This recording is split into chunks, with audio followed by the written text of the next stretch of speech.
And welcome back to Denver 7 Avalanche post-game coverage sponsored by Colorado GMC dealers. And you are looking live right now from Ball Arena.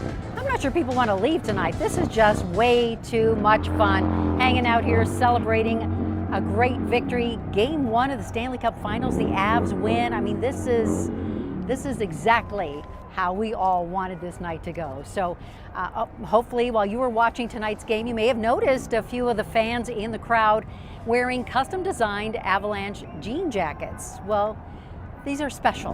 And here's what they look like. They're actually a playoff tradition for all the wives and girlfriends of the players to wear, and you can own a similar one as well. I spoke with Madison Fiddler, who's the girlfriend of Nick Abe-Kubel, about the Avs better halves and why they have this jacket, why they auction one off. I love to make my own, so I have made many for myself and my friends on the team. That inspired me to make a jacket that we could auction off or raffle off. I kind of had to figure out the details that could go towards the children's hospital that we work with throughout the year on behalf of the Avs Better Halves and our charity efforts. So if you would like to bid on the jacket designed by Madison, the current price, I think it's sitting around $1,000, and you can find the auction. By the way, you can also bid on jerseys there by searching online for Kroenke Sports Charities. All right, I'm going to send it back inside to my co-anchor, Shannon Ogden. Shannon, this is an interesting series that has even caught the attention of the National Weather Service. Yeah, so, and I want everybody to kind of stay with us here. So this is a series of weather phenomena. Avalanche versus lightning. Okay, get it? So today, the National Weather Service's Boulder office tweeted out some support of the Avs. It says, the threat of lightning in Denver is nearly zero tonight. Pretty good one there. Our own Jason Grenauer decided to check in with NOAA and the Avalanche Information Center to find out which would win in the world of environmental science, a massive snowslide or a lightning strike. Avalanche, lightning. We could break down the X's and O's, but there are plenty of people who do that very well. We figured they're both natural phenomenon, destructive and even deadly acts of God.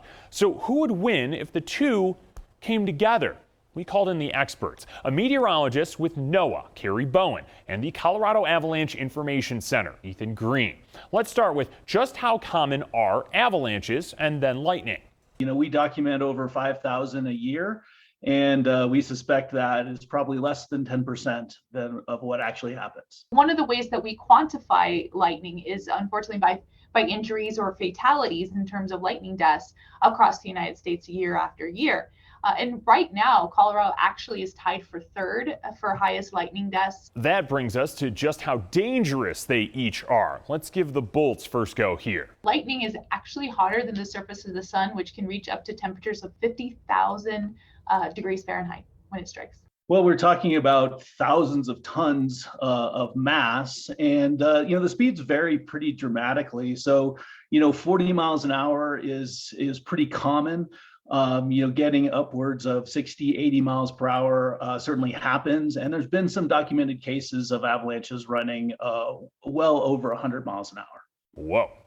Okay, so that brings us to the big question. Who would win in a fight, an avalanche or a bolt of lightning? Experts? They're both dangerous in their very own ways. And I know the Colorado Avalanche Information Center people can attest to some of this, but avalanche, when they get released or when they move, they're very fast. Lightning can also be fast and very deadly as well. So they both have their own aspects. So that's a tough question. I really don't know. Both of those come in kind of all shapes and sizes. So it's that's kind of beyond my expertise to predict that.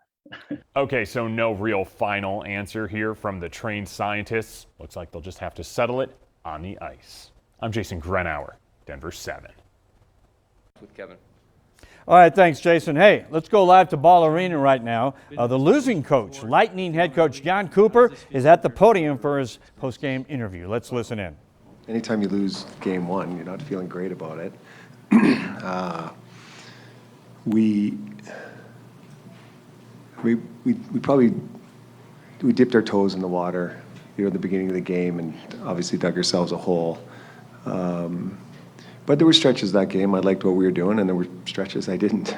And I could say that about game one in Toronto and game one against the Rangers. So this is, like we've cleaned this up. But there's some positive signs for us in this game. It was,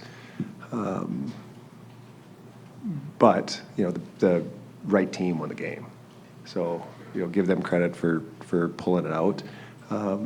We've got better in us though. I don't think by a country mile did we give them our best game, and we still had a chance to pull it out. But to beat a talented team like that, we got a better game in us. Left side, second row, Greg. Steven Stamkos is talking about how, obviously it was an uncharacteristic start for Vasilevsky, but the way he battled back kind of gave you guys a little bit of a lift. Did you kind of see the same thing from the bench? I thought he was dialed in. With the first one, moving screen, so that was a tough one for him.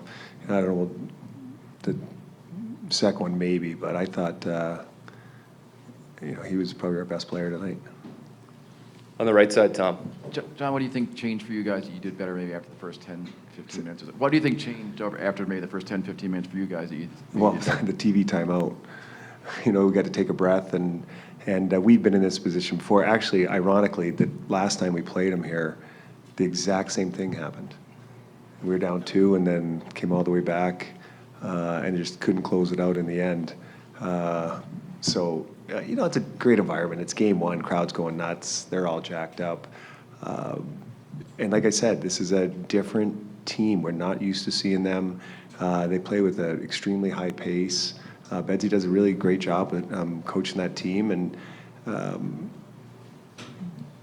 but our group, we should have handled that a little bit better. It was unfortunate we were down 2.